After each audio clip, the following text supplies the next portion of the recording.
श्री गणेशाय नमः। सद्गुरुदेव परमात्मने नमः। श्री रामचंद्राय नमः।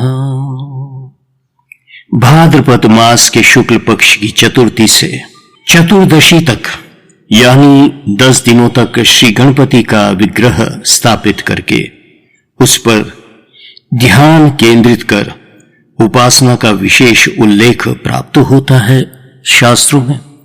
तो इसी के महत्व को समझाते हुए पूज्य श्री अखंडानंद सरस्वती जी महाराज ने जो कहा है वह मैं आपको सुनाता हूं, सुनिए।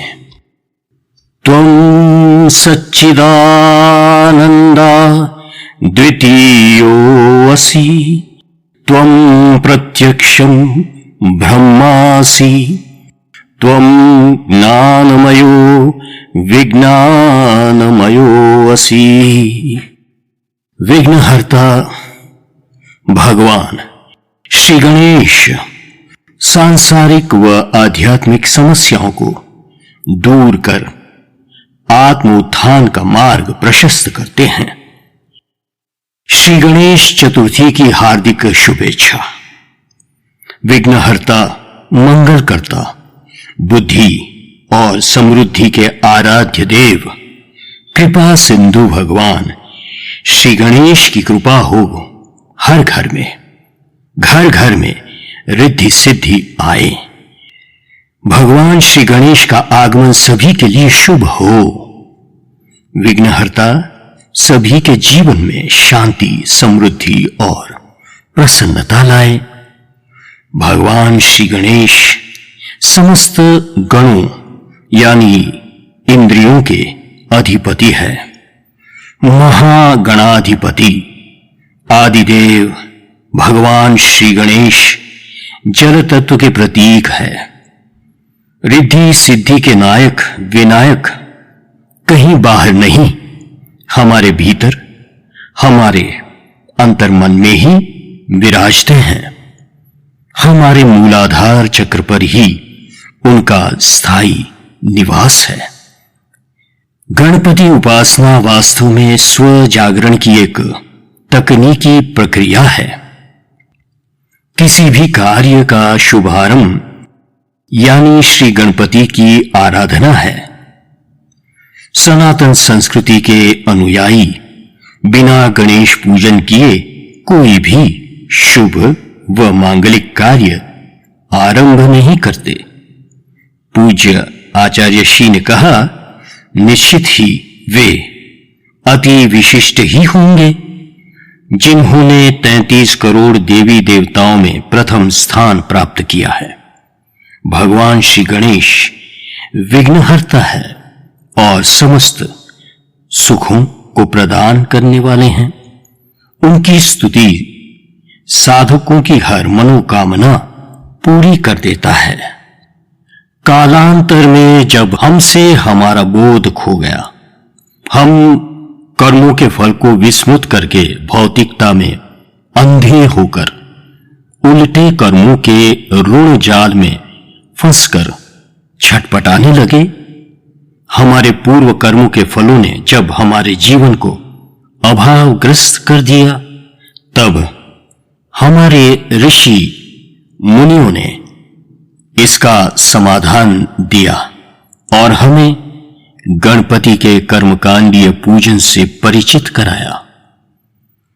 पूर्व के नकारात्मक कर्मजनित दुख, दारिद्र्य, अभाव व कष्टों से मुक्ति या इनसे संघर्ष हेतु शक्ति प्राप्त करने के लिए शारदा तिलकम मंत्र महोदधि महामंत्र महार्णव सहित तंत्र शास्त्र के कई प्राचीन ग्रंथों के गणेश तंत्र में भाद्रपद मास के शुक्ल पक्ष की चतुर्थी से चतुर्दशी तक यानी 10 दिनों तक श्री गणपति का विग्रह स्थापित करके उस पर ध्यान केंद्रित कर उपासना का विशेष उल्लेख प्राप्त होता है।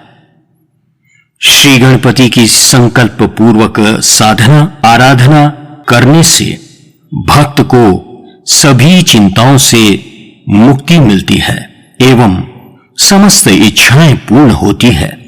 मन स्थिर होता है, स्थिर रहता है। अन्न व धन के भंडार भरे रहते हैं तथा विघ्न दूर होकर सभी कार्यों में सफलता मिलती है।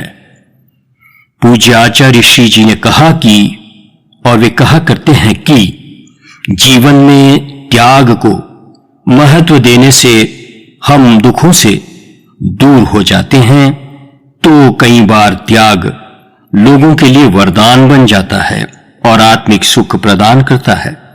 भगवान श्री गणेश एक हाथ में पाशा, एक में फरसा, एक में मोदक और एक हाथ में आशीर्वाद प्रदान करते हैं। चतुर्भुज स्वरूप में वे यह संदेश देते हैं कि जीवन में अंकुश भी जरूरी है। अंकुश के बिना जीवन निरर्थक है और व्यक्ति के अपने पथ से भटकने की संभावना हो जाती है। भगवान श्री गणेश का स्वरूप हमें यह संदेश देता है कि जीवन में ग्रहण करने की क्षमता सूंड की तरह अधिक होनी चाहिए।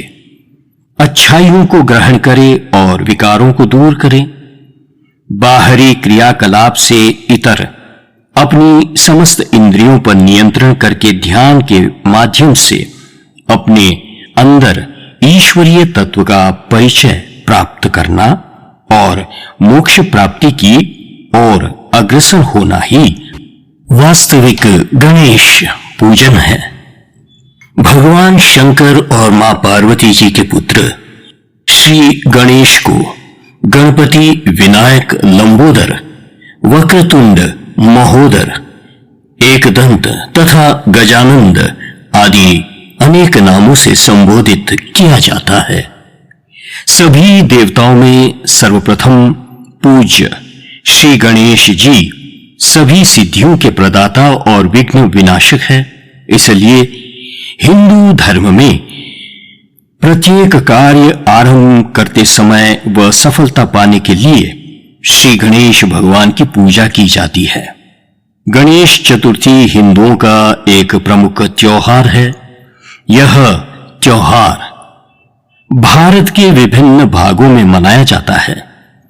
पुराणों के अनुसार इसी दिन भगवान श्री गणेश जी का प्रागट्य हुआ था। गणेश चतुर्थी पर भगवान श्री गणेश जी की पूजा की जाती है। कई प्रमुख जगहों पर भगवान श्री गणेश जी की बड़ी प्रतिमा स्थापित की जाती है। लोकमान्य तिलक जी ने सार्वजनिक गणेशोत्सव के धार्मिक अवसर को राष्ट्र जागरण का पर्व बनाया।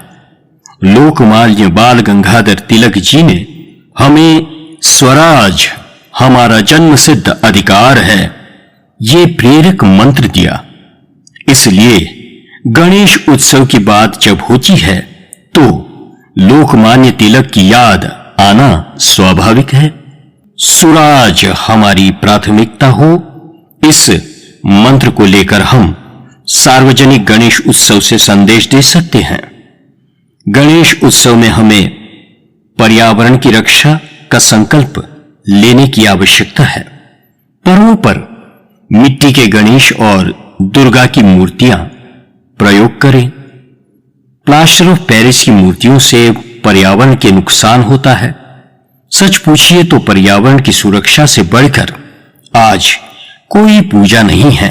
प्रकृति का सम्मान ईश्वर के प्रति सच्ची श्रद्धा होगी। इसलिए कहा जाता है कि प्रकृति भी ईश्वर है।